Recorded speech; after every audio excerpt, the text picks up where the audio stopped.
Okay, so what I want to do is just talk to you about this base here, the Diorama base for the Boxcar.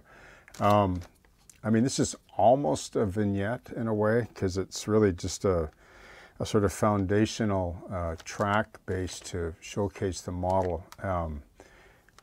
Without getting into splitting hairs or the semantics of the difference between a vignette or a diorama, we'll just call it a very small layout. You could actually, this could be a functional layout. You could use a jack bar, you know, the way they move grain cars, like with the wheel on the rail. So it's actually can be a functioning O-scale layout. But anyway, we'll just call it a little diorama base for this O-scale Intermountain Railway Company car.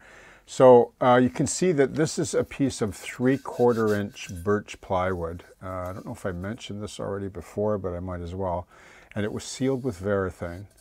Okay, and I've had it since the summer, I think, and there's no warp in it really. And what I did was I just skinned it with 30 thou sheet styrene plastic, and I used CA, and I rough sand, you know, both sides ultimately, and the side of the wood, and I run CA, and I just squeezed it on tight, and then I used solvent to weld the corners. And then I just laid 1/8 balsa wood on here. Okay.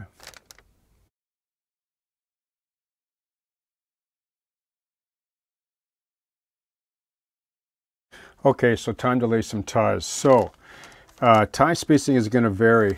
These photos here are SRY short line, but this isn't an SRY line. This is probably a branch line out in Alberta, Saskatchewan. So to a grain elevator, they're probably not going to be spaced this close together. They'll vary a bit. You can see that these ties are approximately the same width spacing in between. Some vary a little bit, you can see there. But you know, they're not going to be perfect, right? And neither should they be on the model railroad, but they are, aren't they, when you use flex track, right? Like here you can see the spacing here. There's a light one, there's a replacement, there's an older one replacement.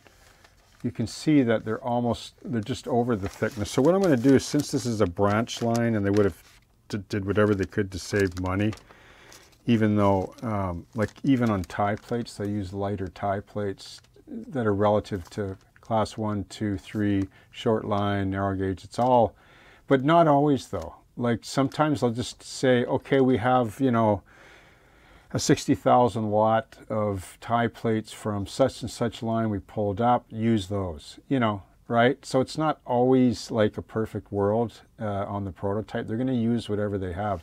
In fact, some tie plates on even light rail, you can get away with using just flat plastic strip if you want, because there's only a shoulder on one side, and there probably are some that the shoulder's so small you don't even notice them. But in this case, these are they're like a class 2, or they could pass for class 1, but that's what I'm going to use. They'll be a little more prominent, but that's okay. So what I'm going to do is I'm going to take these two shorter tie examples. I'm going to lay one in. I've glued this one in with CA first. I'm going to use some medium CA, because with varathane and scored plastic, this, oh, does this ever grab? It bites real good. And I'm going to put a little bead along the center line. There's a center line here that I gauge these off of. And then I'm going to use the straight edge to push against. And I can vary them just a little bit. Okay. So what I'm going to do is I'm going to tilt that one up. So we got 9 and 7 inches. So it's roughly, it's just over 2 foot centers, which I think will be pretty good. And I might offset the odd tie a little bit like that on an angle maybe too. Okay, because that's what happens, right? So I'm just going to take, basically just put a spot of CA here like this. Okay. And I'm just going to eyeball this. I don't want it to be exact, right? I don't want every tie to be exactly spaced. So I'm going to lay this like that.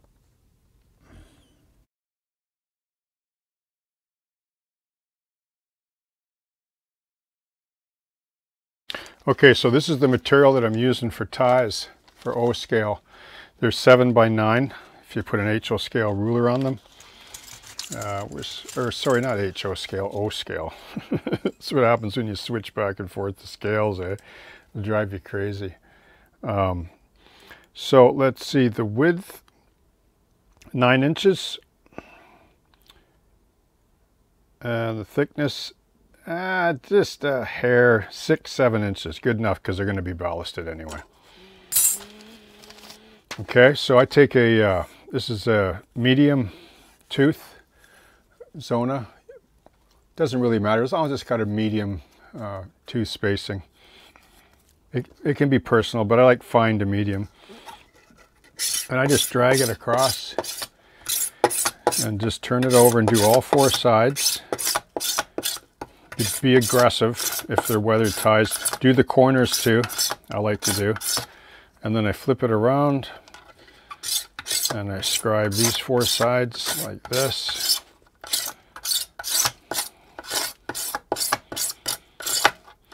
And do the corners as well. You can even do a bit of raunchiness too like that, because you're going to cut them to length 8.5 feet, right? This is standard ties. They're 8.5 to 9. Some are 8 actually. And then of course for narrow gauge they'd be smaller too, but 8.5 these will be. So 1 pack's plenty to do this diorama with. Okay.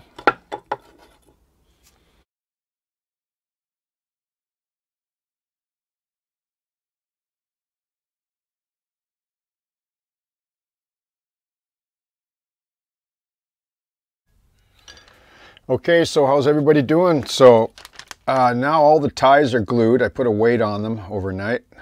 Just fill the trench here with a bit of water. Gonna be using Vallejo again. I like to use Vallejo because I like them for washes and filters because they have a really fine resolution as a wash, I find, for acrylic. Now oils would be totally suitable for this. It's a rich transparency to the oil filter that I've talked about, but you know, I'm not going to bother with this, like, for a couple of reasons. Number one, I can achieve very similar results with just fast drying water-based acrylics. No odor, quick dry. I can keep moving to the next process. If I do oil on this, I gotta wait. I gotta wait till tomorrow, and then it won't even still be dry by then fully. Like, well, I mean, it'll be dry, but it won't be cured, and that's the problem. And I don't want to cause problems with other mixed media that's going to be in and amongst here, like ballast and other acrylic paint and matte medium, etc. So I'm just going to go right ahead with the acrylic. So I have 4 colors here. I have dark sea gray, Sinai gray, dark brown, and burnt umber. It really, any dark shade will work. The trick is not really the colors, right? Because you're never going to get them exactly. You can see these ties here. This is probably quite a bright sunny day, but you can see the creosote or whatever in these ties. Well, they're pressure treated now, a lot of them, but some of these are older ones. Like look at this one here. It's just bleached right out, and they replaced this one and then that one. And that's what they do. They don't replace them all at once. They just cherry pick ties as they go along with the maintenance of way crews, you know. But so I'm going to use the dark sea gray. I got 4 colors here, so I like to have them on the palette just so I can just, whatever I feel is working. So you can see this is a fairly light bleached one. I don't know if I really want to put a dark sea gray on this, but I wouldn't mind a Sinai gray just to maintain some of the brown shade to it, just to keep it light. And then I might go really dark or dark sea gray like on the end of the grain, just to you know, highlight the end a little bit. Okay, see that? That helps to add a little character to the tie. I mean, you might even, here, let's grab a little bit smaller brush. Like you might even grab just a little dip of dark sea gray and put a knot hole there and a little bit of a heavy gouge area. Take advantage of the engraving that you did all the pre-scraping and distressing of the ties, right? Like this one here, you can see I can just flood in It's like a pin wash, right? And a lot of people call it taco sauce, but taco sauce is just diluted paint. That's all it is. So you don't have to buy, you know, I mean, buy those colors if you want them easily, readily available. But you can create any color taco wash just by adding water to your paint. If it's good quality acrylics, then you're going to get a good quality wash, right? See, I don't like that too much, that brown. Yeah, I don't like that. So I'm just going to wipe some of that away.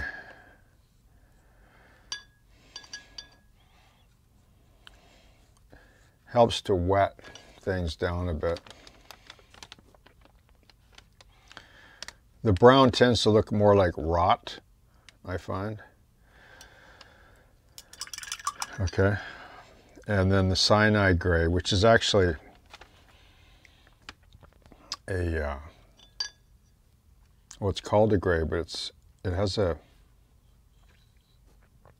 brown shade. So if you forget to pre-wet the whatever the painted surface is with this method, you're not going to get the results that you see here. I forget sometimes, and then I just, you know, go over it again.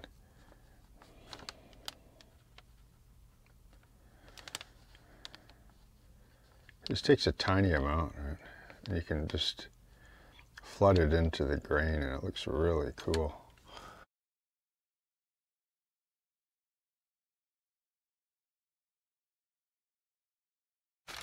Okay, so I'm going to paint the inside perimeter of this base, but I just want to point something out. Like, see how this tie has, well, it's almost a cyanide brown wash in, and it's sort of a dark sea gray with some brown mixed in.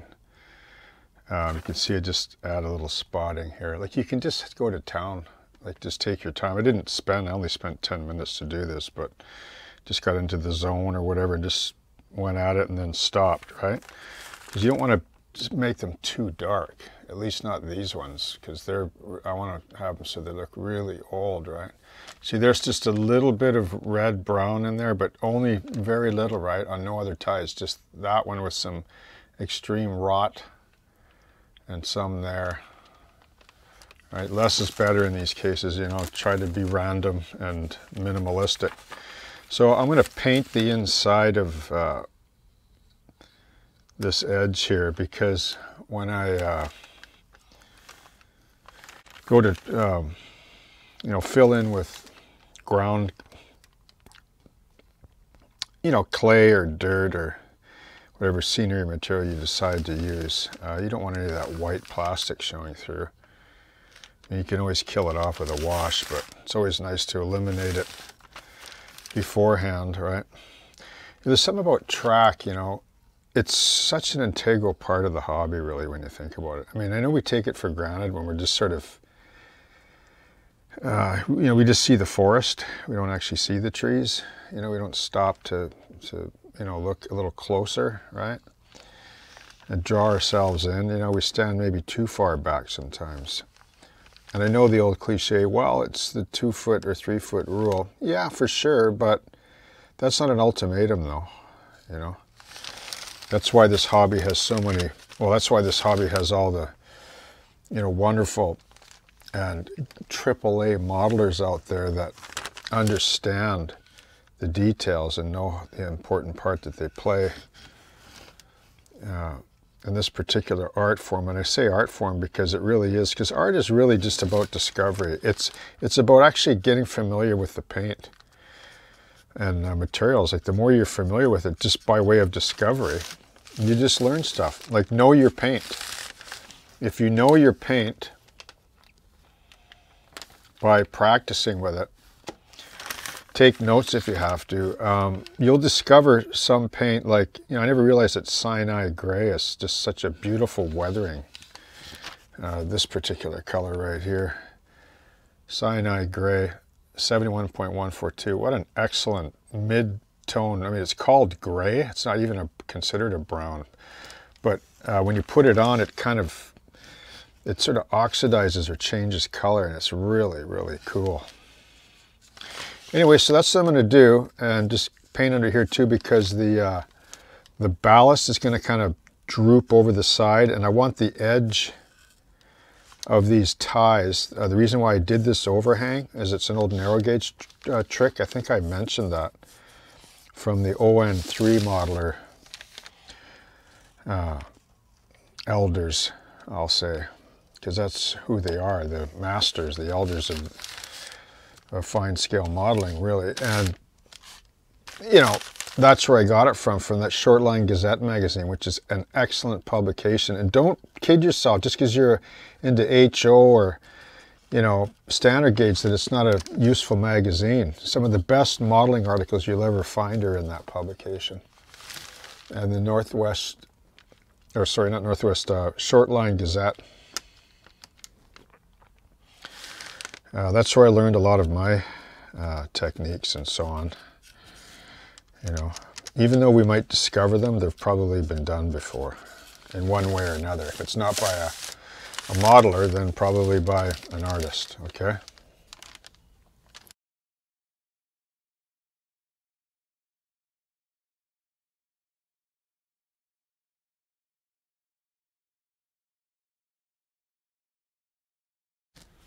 Okay, so the ballast. So I have a bunch of limestone that I collected, and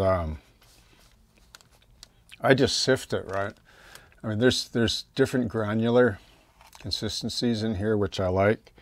I use some of this for my HO layout. I sifted a little bit finer, but some of this is actually pretty good. For O, I think it looks really good.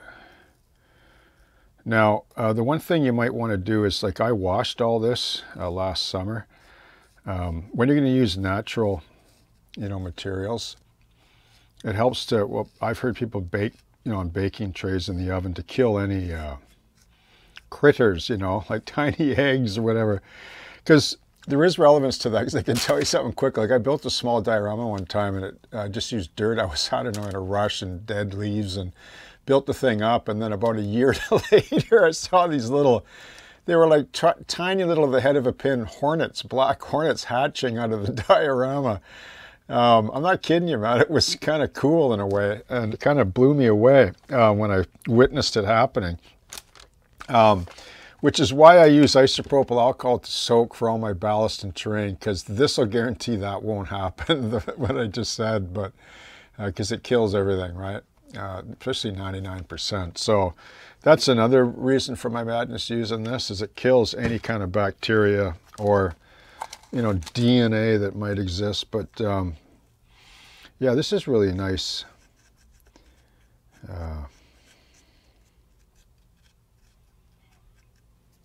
Probably don't want to rub that. I should probably use a brush for that, but I just want to get some of it on, and just to see what it looks like. I'll show you how it, I want it to fall over the sides a bit.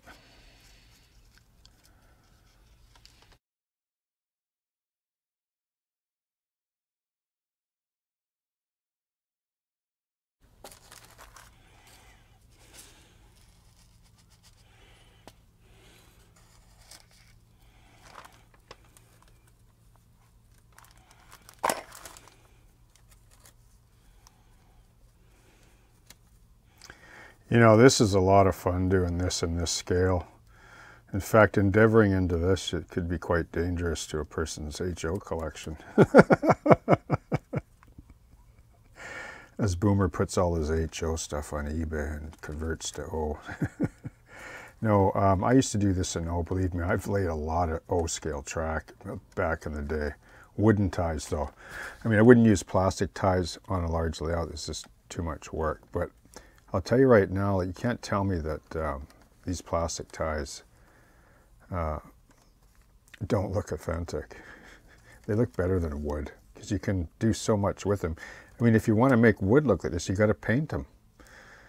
I mean, wood has its advantages, right? It does look good from a bit of a distance. It's easier to work with, easier to push track nails into. But they all look the same, the ties usually, unless you vary them up lots. But when you get in really close, hard to beat a plastic modeled tie. You'll see eventually. I mean, you've already seen some photos. They look quite stunning. Actually, these are plastic ties. They And I've done enough wood ties, believe me. And when it comes to the diorama, though, I think you can do more with the plastic because it's a little more rigid.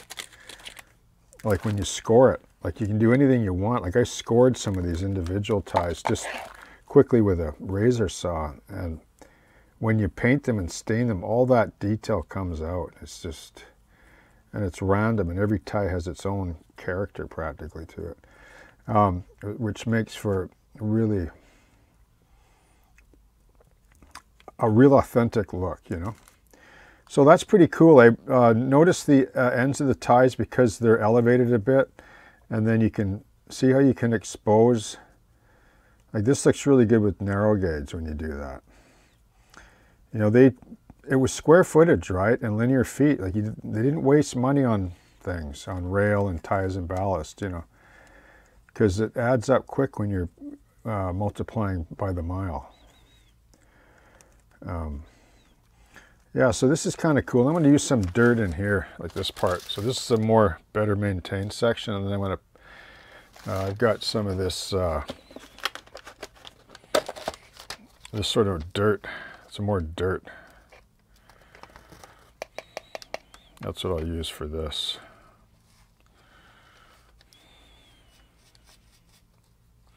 There'll be more grass growing here too, right? So I'll get this spread out, and then I'll soak her down and then squeak in some matte medium and let her dry overnight.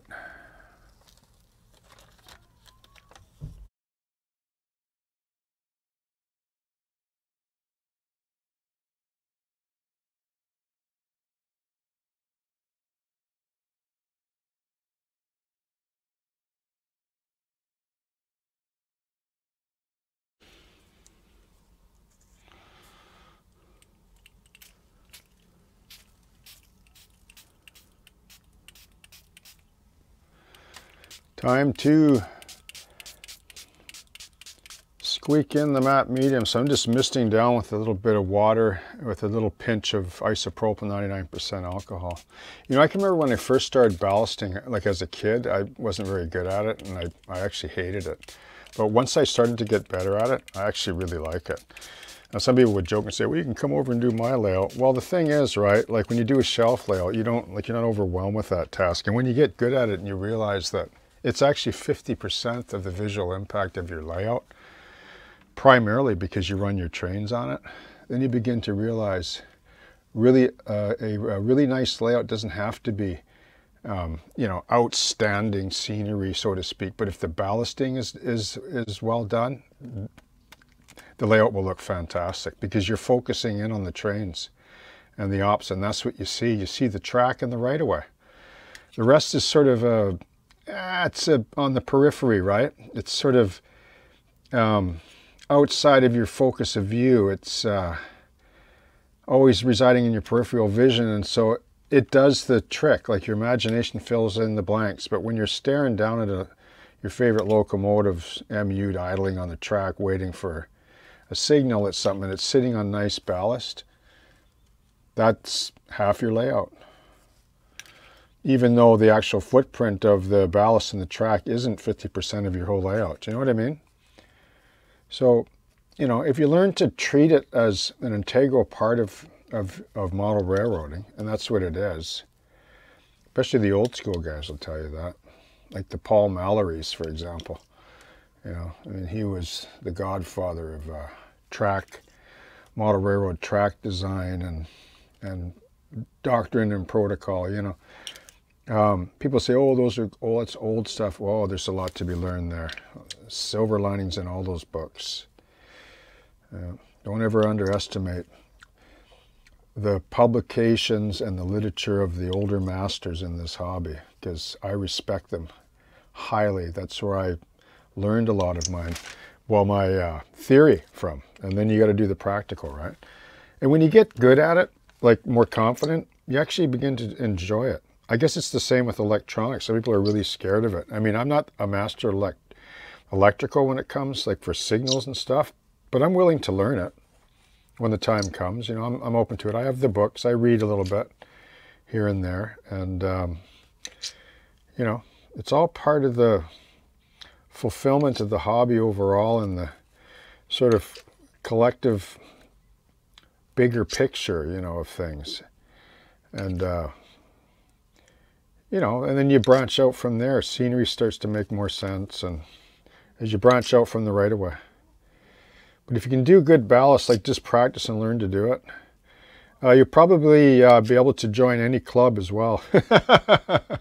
if you tell them, oh yeah, I'll ballast, you get an open invitation to the big club layouts. And trees works too. That's how I got in. Went back in the day. Oh, you're welcome. You know, you like to build trees and ballast? You're welcome. Here you go. Yeah.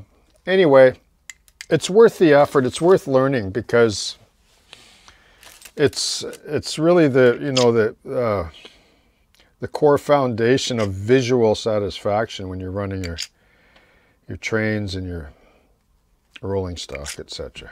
So that went pretty quick, eh? I mean, I did all that. That's a foot long by 4 inches wide. That's a foot long O-scale right away, and it you know, only took like 5 minutes. Actually, a lot of it is in the spreading of the ballast, like, you know, making sure that, you know, it's all lays nice. Okay.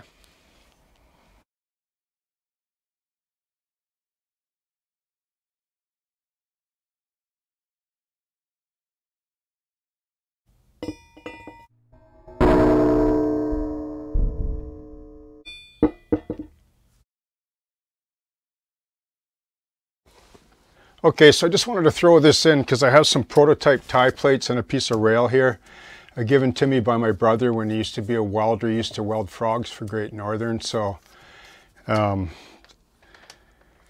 just want to show you the 2 different tie plates, but I'll show you some of the different styles. Like this one here's a double shoulder, right? It's got shoulder on each side, so the rail sits in. These are both double shoulder. Okay.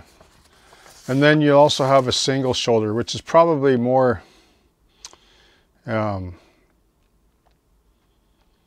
branch line maybe, or short line. But there may be short lines that use this too, I think. Actually, on SRY they do, actually. Yeah, what am I talking about? Because I have photos of, yeah, here's SRY. So they're pretty beefy too, and they have shoulders on the inside and the outside. Right. So you can see that they vary in size, right? So this is a CPR main, this one, and then this one I believe I got from some short line. I'm not sure if it's SRY or not. It could be a spur. It probably is a spur plate. But you can see the different codes of rail. This is fairly heavy. I don't know what the pound rating on this rail is, but it sure makes a nice anvil too. But anyway, you can see how it drops in, but this one doesn't fit, and neither does this one, like it's too big. So there are all different standards and codes with tie plates. And I just wanted to show you these.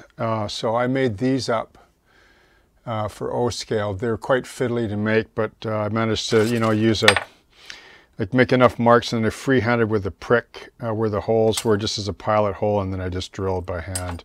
I got plenty here to do this little diorama with, but anyway, that's kind of the idea there. As you see, and just in closing, you can see where there's 3 holes here.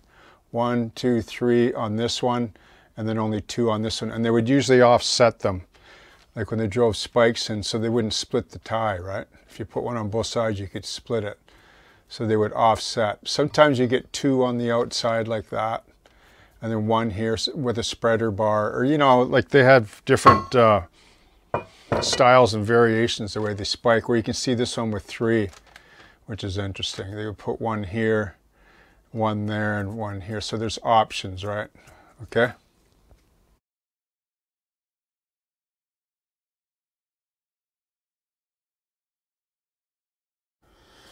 Okay, just moving right along here. I just wanted to quickly brief everybody on just the tools that I'm using. You can see number 11 blade, number 18.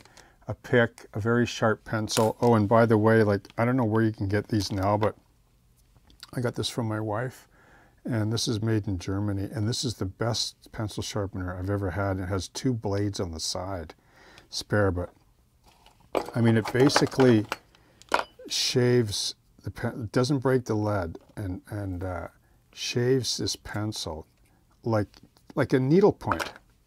It's the best pencil sharpener I've ever owned. It's like those tools, right? Like made in USA, made in Germany, made in Switzerland. That's all my tools. I throw my other ones, you know what, away when they wear out after using them 3 times. Okay, so this is moving along quite nicely now. Okay, and we're almost there, and everything looks like it's squared up really good. There was a little bit of run out, like not run out uneven this way, but a little bit offset, but that's okay. I'll run this on the inside, and you can also see that I use tape just to tape down every 4 to 6 inches, and the little straight edges and stuff. It all comes in handy for doing this kind of work.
This rail is by Microengineering, which is, I believe this is code 83, which is really light rail, right? It's probably, I don't know, 40 pound or something in O, but it's just a cheesy, you know, little grain spur for a 40-foot boxcar in the middle of Saskatchewan or Alberta, right? Okay.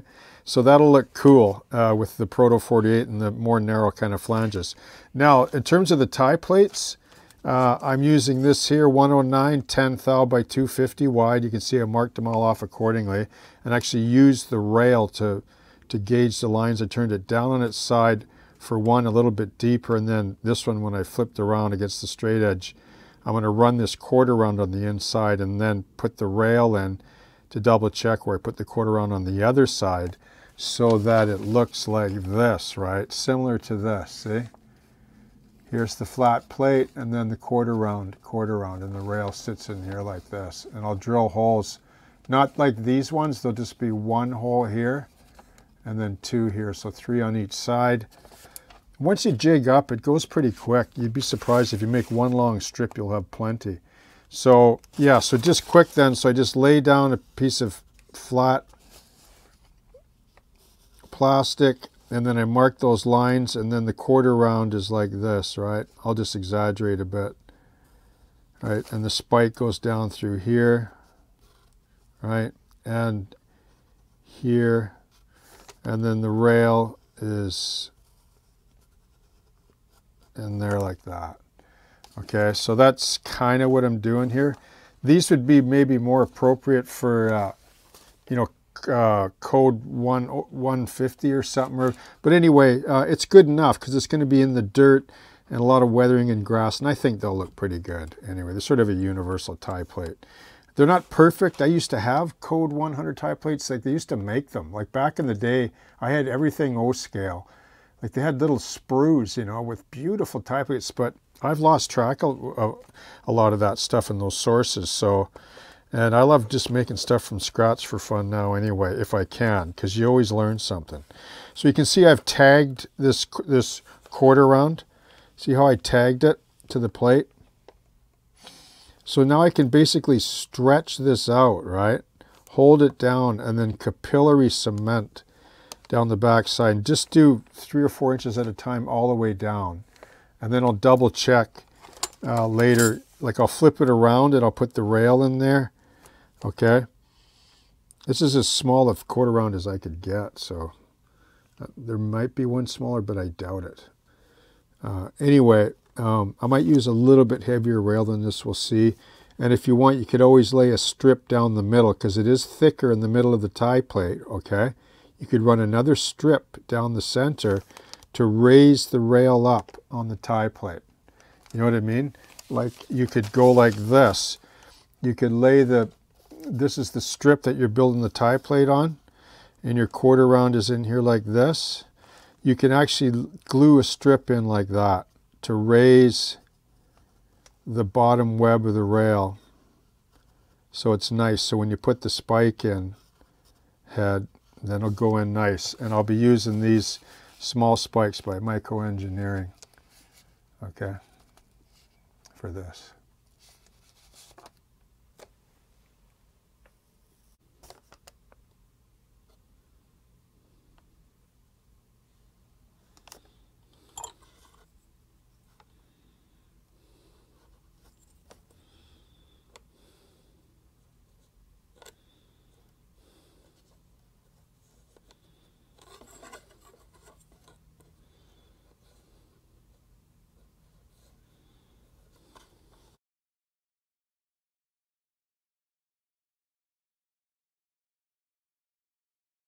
Okay, so now I'm putting the other side with the quarter round, okay?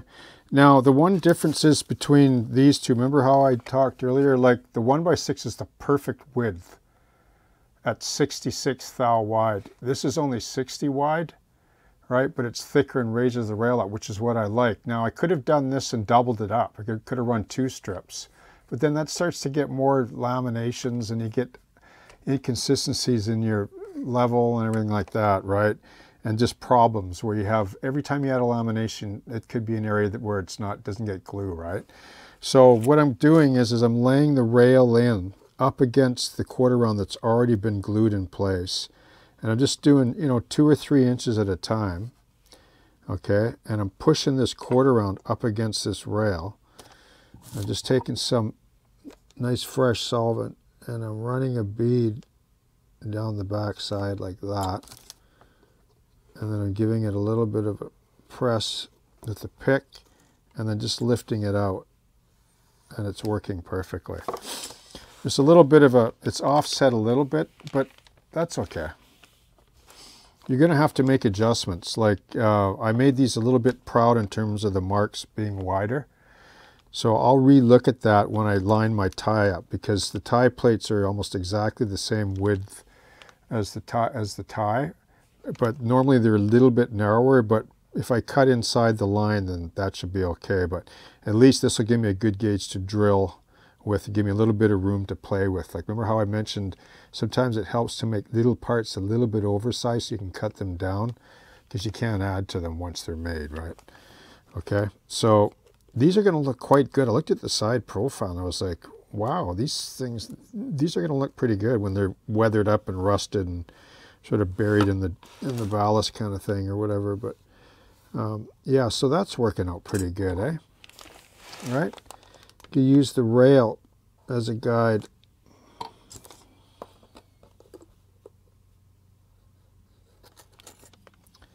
Yeah.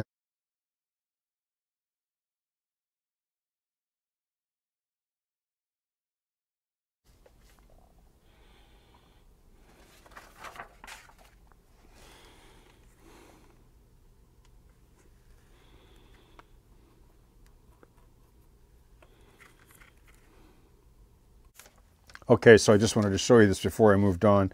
So these are all the tie plates cut. So I cut them off on the strip and then just transferred them onto a piece of masking tape. I just free-handed the width of them. Like I just used the line markings as a guide, because they're a little bit narrower than what the line marker was. Like as they sit on the tie, like, they need to sit, sort of inside the tie width, right? Or, just a little bit under. I mean, they're not perfect, but they'll look good in numbers. Notice the little offcuts here quickly. Like, see that? How the cross sections, they look almost like clevises off a ship model, you know. Do you know what I mean? Like, if you build up profile and then slice it like bread, you can do all kinds of neat parts. If the profiles are all welded right, you just off-cutting. If you think of building up a strip as a profile and making small parts like that, you can do that too, right? It's kind of neat, eh?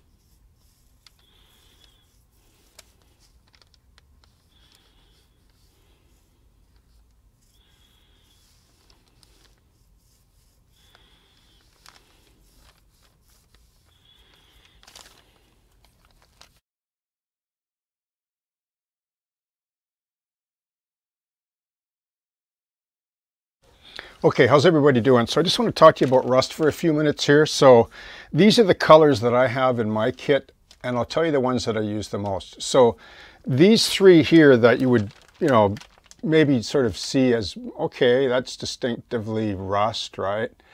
But in reality, like, this color is not the common rust color that you see. I mean, look how dark this tie plate is, okay? It's been out in the weather. You know, there's no wear and tear on them. So the less wear and tear and the longer they're out in the weather, the darker they get.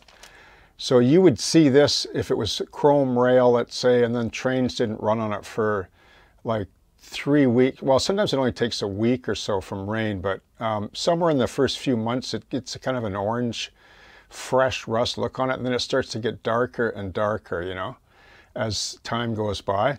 But I don't use these three colors really hardly at all. Very little if I do. Sometimes I'll use them as a sort of intermediate wash, playing around or whatever. Like you can see on this tie plate here, there's some mottling going on. So you would have, you know, maybe a light rust like this going on with like burnt umber, you know. Okay, so I don't use these three on the left very much, and I don't use this one in the center very much either, but I probably use it more than these because it's got more of a reddish hue to it, right? See? But the color that I do use a lot of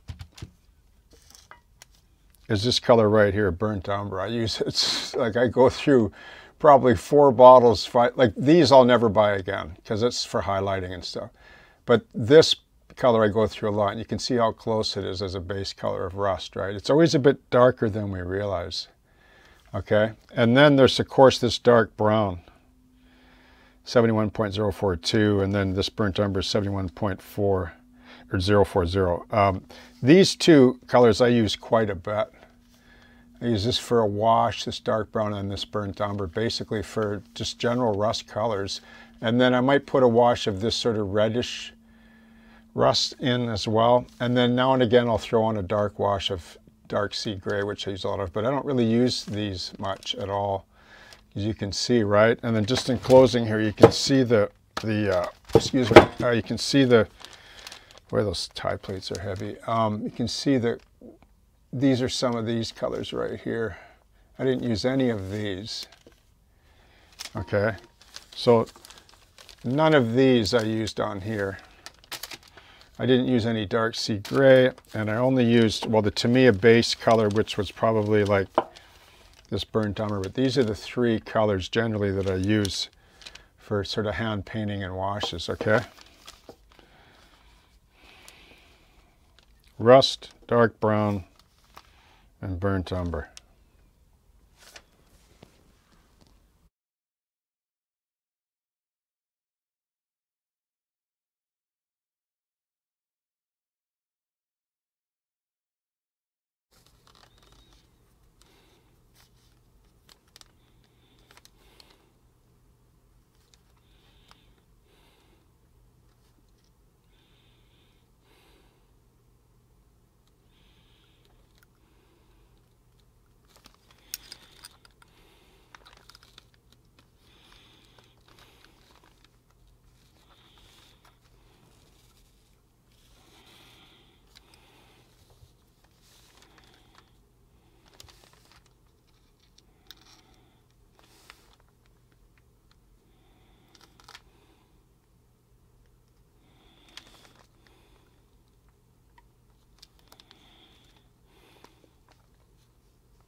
Okay, so you can see I have all the tie plates down. This is one way of doing it.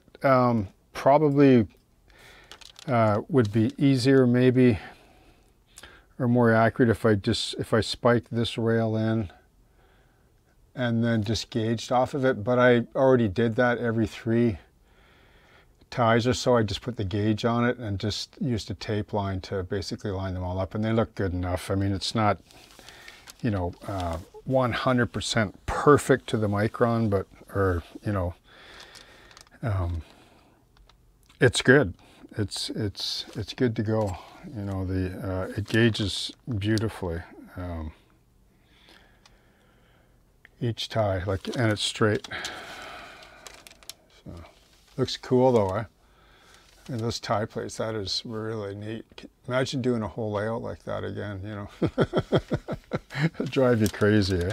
But this just took me an evening to do. Like, to do all the tie plates and the ballasting, basically. I had to wait for that to dry, the matte medium. I just put a fan on it, and just, I couldn't believe how fast it dried. Dried in a couple hours. It's just hard now. And flat, bone flat, right? Yeah, I might have to tweak the ballast a little bit, but I'm really liking that though. So when the rail goes on, I think I'm going to do the grass and tweak some of the ballast first though, because that way the rail won't be in the way.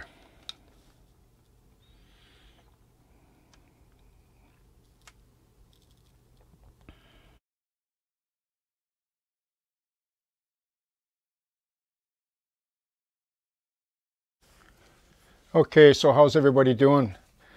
So I want to talk a little bit about flocking, like static grass. Now, it is a bit of an art, but what I mean by that is it should be encouraging to everybody because it's not a science. Like, science is harder to learn because it requires certain disciplines and a lot of research and the same exact portions of everything so that you can try to reproduce an experiment, let's say, to see if you get the same result every time, right? And that's how you know a theory is authentic, you know, if you can reproduce the same outcome with the same components or whatever. But with art, like, art's not like that. Like, art is not a science. That's why it's called art. Like, art is a feel thing. It's like, yeah, you can approach it scientifically. Okay, I'm going to use this amount of static grass. I'm going to use this static grass applicator. It's on 12 volts. It's going to be on this 3/4 inch thick, you know, matte medium terrain, you know, base. And it's always going to react the same way. Well, it won't. It just doesn't, you know, like, because there's too many dynamics involved and you know, ebb and flow, right? And that's what art is. And so you just got to just let go. Like, you just enjoy the process, make mistakes, try stuff. I still do, right? Like, today I messed up a couple of things. I thought I had it down and I was like, oh, what am I doing? You know, this is ridiculous. But, you know, but that's just part of it, right? And you achieve satisfactory or exceptional results through the collective whole. Like, you'll do a lot of different things and then some things will come out good and you save those, you hang on to those. And if you can remember and sort of catalog it, either by writing it down or keeping it in your mind, then usually it'll produce, you know, a good result. But it's going to swing one way or the other. Like, and that's the beauty of scenery. Like, you just never know what's going to come out at the end. Like, sometimes with static grass applicators, the grass just stands up erect really good and it just, everything goes great, eh? And then in the same kind of situation on another day, it's like, what's, you know, like, what's the matter with this thing? You know, it doesn't seem to be working or something. So I have the transformer, the 12-volt transformer. This thing's pretty lame with batteries. I find that this Woodland Scenics static grass applicator is just another tool, right? I mean, it's okay. It works. It does what it says it does, right? But, you know, everything has to go right. And I've tried different electrical fields and gotten different results. But you know, at the end of the day, I just like to put a nail in the area and then just put an alligator clip on it if you can spread water like mist down the whole area, then you'll get probably a better static grass feel. But I don't want to do that because I don't want to get any grass on these ties. So I'm going to stab in matte medium, diluted 50-50. I'm going to show you.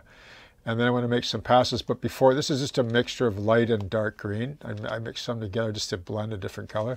So, and I don't like to overfill them. If you overfill them, they don't seem to work as good. I don't know why. But anyway, so I wanted to show you how to map like a map of how to lay up layers. Like I'm going to make about 5 passes over this. Oh, like not at once, but the idea is here's the the base, right? So your glue pattern will dictate your grass pattern, right? So I just want some grass going around the edges here first. Like I want to make this look like, okay, so it got ballasted up to here and they just stopped. And this is going to be really tall grass over here, and then it's going to taper down. Even if I have to trim with scissors and stuff later, like I can always cut it down. But then I want it a little bit on the side, on the border here a little bit. So it helps to think of grass that way. Like just say you wanted a band of grass going across like this. Like take your base and then just try to map out. So I'm going to do like 4 mil here. And then on the next pass when it's dry, I'm going to go skinny there and fat here and down again. I'm going to do 7 mil here. All right. And then I'm going to do 12 mil here, or 10 or whatever, right? And then let that dry and like try to think of that, because when you vacuum it up, right, which you can keep in a separate container for mixes and stuff, because it gets polluted once you are contaminated with different colors and stuff if you save it.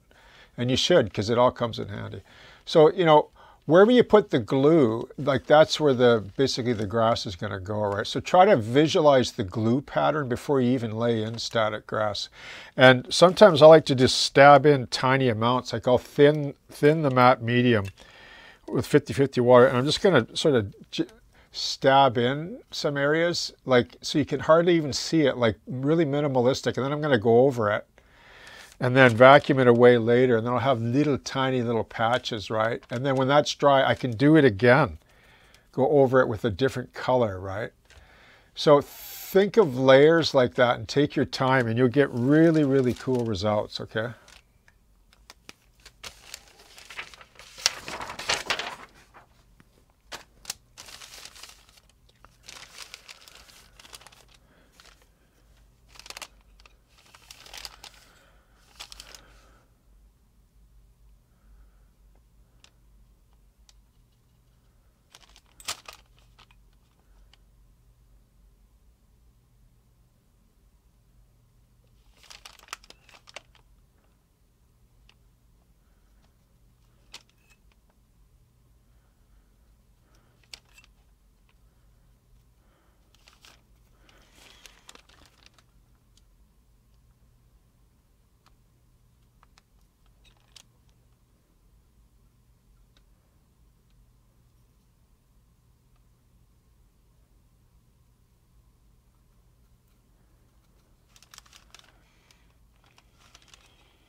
Now, at this point, I just want to say what you can also do, and what I like to do is I like to let this set for a little bit, like maybe 5 minutes, and then grab a vacuum with just the tube end. I don't have one handy here, and if I turn it on, it'll be too noisy, but like it's just the tube end, right? With no fitting on it. So it's just a pipe. And then just turn the vacuum on and then run it over top, hold it about an inch above, and then you can watch what happens. And it works really good with tall grass. It'll actually pull it up more. It'll pull it more erect, okay? So with this static grass applicator, the vacuum, and the pinch and stab method that I show, you can do anything with static grass.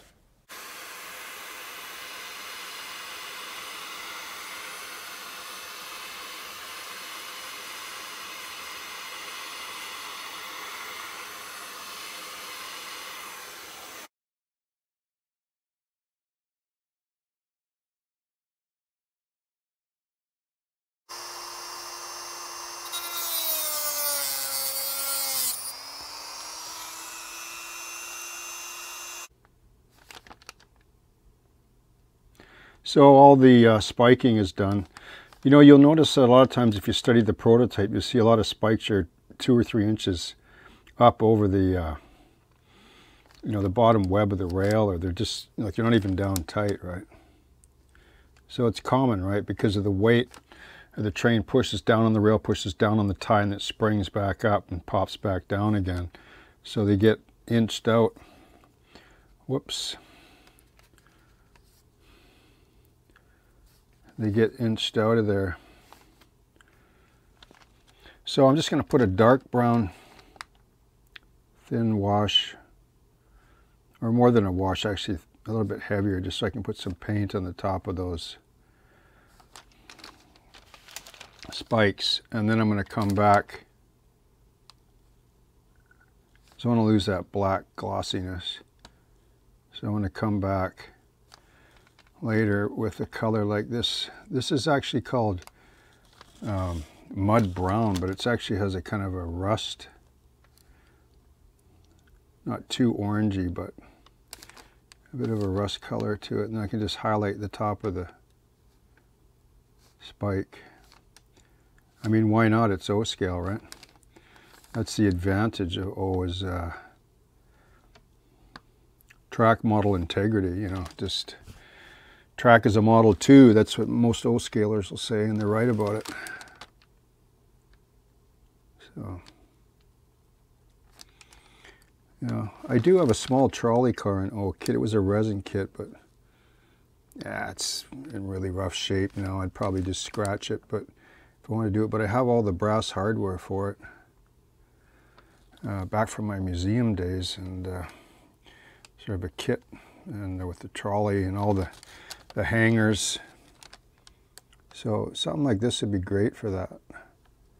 A small interurban, you know, shelf layout down the road. But not right now, because River Road is my railroad, and that's the one that I'm intently focused on, and I'm following through on it. You know, O-scale is fantastic for doing this. It's good for layouts, but it's ideal for dioramas. And I can do this and River Road in HO scale as an operating layout. So that's what I'm going to do, is just touch all of these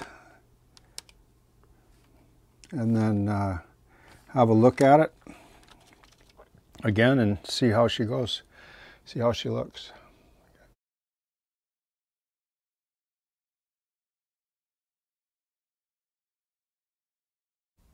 Okay.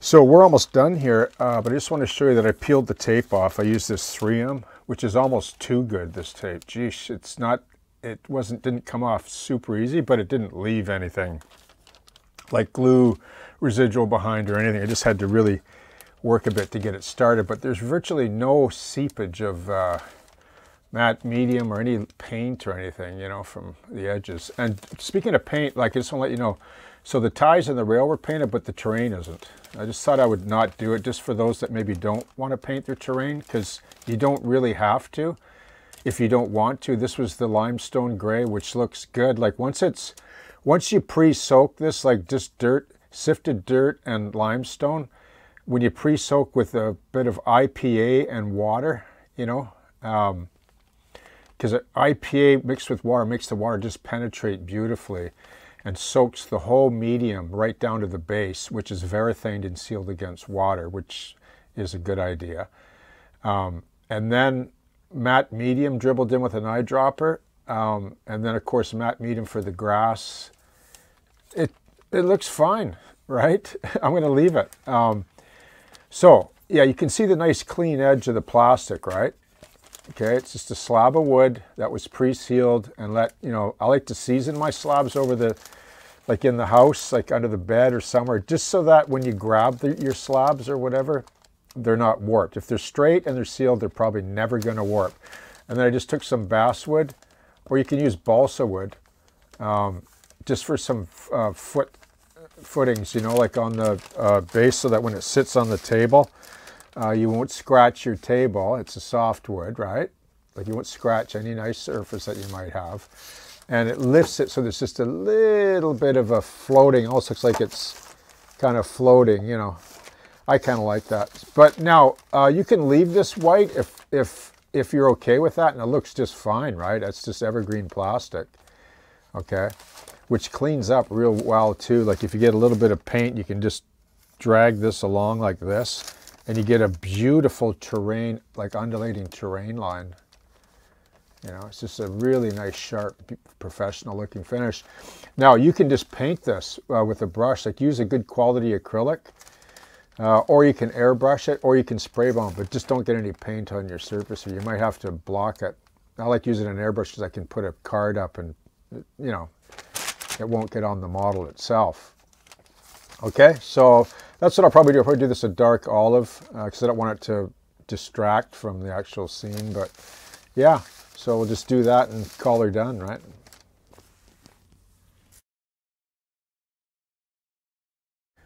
Okay, so here we are, the finished Boxcar.